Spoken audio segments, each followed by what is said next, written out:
चुड़ैल का आतंक। रवि और अशोक अच्छे दोस्त थे।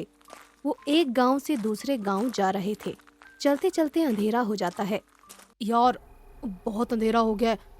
मुझे तो बहुत डर लग रहा है, कहीं कोई भूत ना आ जाए। अरे रवि यार, किस बात का डर लग रहा है तुझे? भूत प्रेत के अलावा कुछ और नजर नहीं आता तुझे? अरे, रात में चुड़ैल जो घूमती है, और चलते चलते रात भी हो गई है, तो रास्ते में अगर चुड़ैल मिल गई तो वो हमें खा जाएगी। और अभी तो मेरी शादी भी नहीं हुई। मैं कुंवारा नहीं मरना चाहता भाई। तू भी ना, आजकल इन बातों पर कौन विश्वास करता है? अरे कोई चुड़ैल वुड़ैल नहीं होती है, ये सब अपना भ्रम है। और हाँ, तेरी शादी हो जाएगी तो चिंता मत कर। नहीं यार, अब पड़ोस के गांव में एक चुड़ैल थी जिसको अभी पकड़कर जलाया गया था। तू जानता नहीं है? तुझे ये सब मजाक लग रहा है ना, पर चुड़ैल होती है। तू इतना डरता है मेरा दोस्त होने पर भी। मैं तो नहीं डरता किसी चुड़ैल से। चल चल ठीक है, तुझे डरने की जरूरत नहीं है। मैं हूं ना तेरे साथ, मैं देख लूंगा उस चुड़ैल को। अशोक और रवि दोनों दूसरे गांव की ओर चले जाते हैं। रास्ते में अशोक का पैर किसी चीज से टकराता है और ठंड की आवाज आती है। दोनों चौंक जाते हैं। अरे ये क्या है? ये मेरे पैर से कौन सी चीज टकराई है? चीज नहीं, अनहोनी होगी। देख, तूने लोटे पर पैर मार दिया ना, रास्ते में पड़ा हुआ था। किसी ने टोना टोटका कर रखा था। वैसे भी तू देख के तो चलता नहीं है, टोने टोटके पर पैर लगा दिया। अब क्या होगा हमारा? मैं कह रहा था ना, रात हो गई है। तो फिर से शुरू हो गया। कोई टोना टोटका नहीं है, और मेरा ध्यान नहीं था, पैर लोटे पर लग गया। ये खाली लोटा नहीं था, देख, इसमें ताबीज भी पड़ा हुआ है और टोने टोटके की चीजें भी। हे राम जी, अब हमारे साथ क्या होगा, राम जाने। तू रात में मेरे साथ फालतू की बातें मत करा कर। तू पहले से ही डरा हुआ था, इसीलिए तुझे ये सारी चीजें टोने टोटके लग रही हैं। अच्छा चल, मेरे साथ चल, मैं भी देखूं कौन सा टोना टोटका लगता है। हमारे साथ कौन सी चुड़ैल है, मैं भी तो देखूं। दोनों अपने रास्ते चलने लगते हैं। तभी दोनों को आवाज सुनाई देती है जो बहुत ही डरावनी होती है। अशोक, देख, कितनी डरावनी आवाज सुनाई दे रही है। लगता है चुड़ैल आ गई है, वही चिल्ला रही है इतनी तेज। अरे पास के गांव से आवाज आ रही है, कोई चुड़ैल की आवाज नहीं है। कोई हमारे साथ मस्ती कर रहा है और कुछ नहीं। चुड़ैल को वहीं छोड़ और चल मेरे साथ, तू मेरा हाथ पकड़ ले। तभी अशोक गिरते गिरते बचता है। क्या हुआ? संभल यार, कहाँ गिर रहा है? पता नहीं, ऐसा लग रहा है जैसे मुझे कोई ठोकर लगी है। मैं किसी से टकराया हूँ। ठोकर? यहाँ तो जमीन पर पत्थर भी नहीं है, तुझे ठोकर कहाँ से लग गई? अब पता नहीं, मैं अभी गिरते गिरते बचा हूँ। वो दोनों आगे बढ़ते हैं। तभी रवि चिल्लाता है। क्या हुआ रवि, तू चिल्ला क्यों रहा है? अशोक, अब पता है, अभी मेरे पैरों के नीचे से एक चुड़ैल निकल कर गई है। रवि, तेरी बातों से तो अब मुझे डर लगने लगा है। वो दोनों डरते डरते गांव की ओर चल पड़ते हैं। उसी गांव में राम प्रकाश और सुनीता छत पर सोए हुए होते हैं। तभी सुनीता को छमछम की आवाज आती है। जी सुनिए, कोई छमछम करके चल रहा है। कोई नहीं है, इतनी रात में कौन तेरे घर आया है? जा, चल सो जा। सुनीता को तभी कुर्सी घूमने की आवाज आती है। वो नीचे जाकर देखती है तो कुर्सी अपने आप हिल रही होती है। वो डर के मारे राम प्रकाश को जगाती है।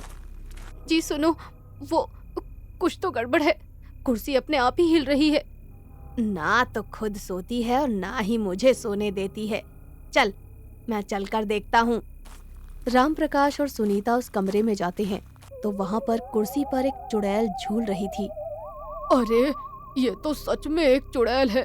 अरे भागो यहाँ से, अपनी जान बचाकर भाग यहाँ से। दोनों डर के मारे वहाँ से भाग जाते हैं। वहीं दूसरी ओर एक दिन अशोक अपने खेत में सोया हुआ होता है। तभी उसको किसी के आने का एहसास होता है। इतनी रात गए, कौन यहाँ घूम रहा है? चलकर देखता हूँ। अशोक जैसे ही देखता है तो वहाँ पर उल्टे पैर के निशान होते हैं। उल्टे पैर? पर ये तो चुड़ैल के होते हैं, यानी यहाँ पर चुड़ैल घूम रही है। अरे बाप रे, भागो यहाँ से। तभी भागते भागते वो कुएं में गिरने वाला होता है तो चुड़ैल उसको पकड़कर कुएं से बचा लेती है और अशोक बेहोश हो जाता है।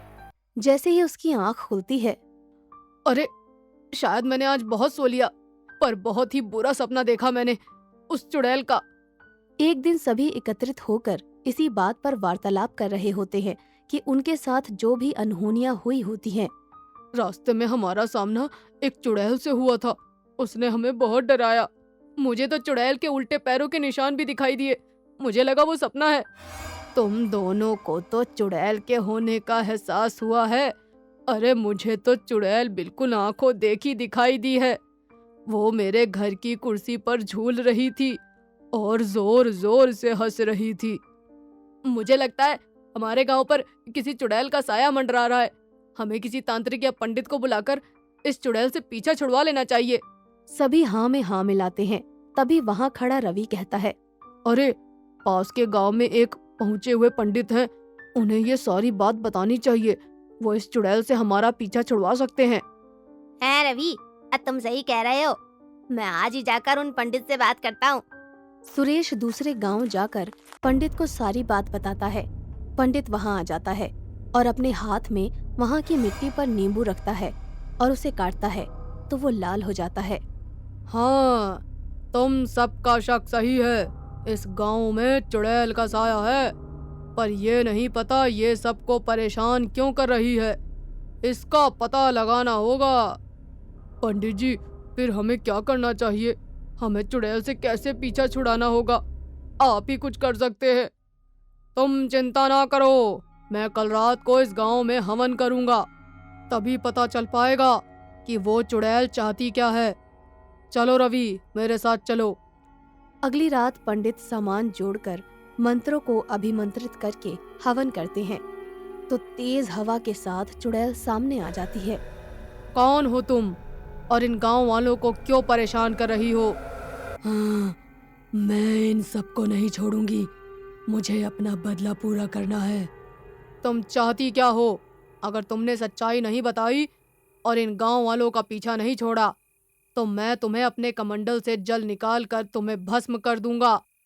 नहीं नहीं, ऐसा मत करना। मैं बताती हूँ। मेरा नाम पार्वती था और मेरे पति जो इस गांव में रहते थे, दीनानाथ, उन्होंने मुझे दहेज के लालच में आकर छत से गिरा दिया था, जिसकी वजह से मेरी मौत हो गई थी। मैं चुड़ैल बन गई, पर मेरी आत्मा को शांति नहीं मिली क्योंकि मेरे कातिल ने दूसरे से शादी कर ली। तो तुम क्या चाहती हो?